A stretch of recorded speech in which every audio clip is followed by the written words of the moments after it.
চলুন বানিয়ে নেওয়া যাক খুব সহজে ধনিয়া চিকেন। তার জন্য বেশি কিছুর প্রয়োজন নেই। কড়াইতে তেল, তাতে পেঁয়াজ, আদা রসুন বাটা, টমেটো কুচি দিয়ে ভালো করে রান্না করে নিতে হবে।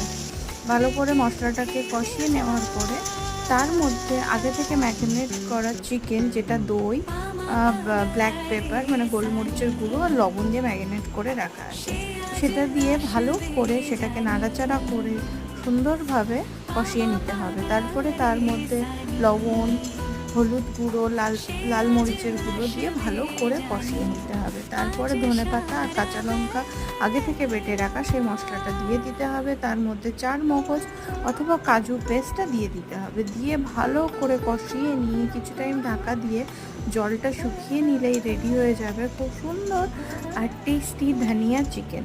এটা গরম ভাতের সাথেও ভালো লাগে, রুটি বা পরোটার সাথেও খেতে ভালো।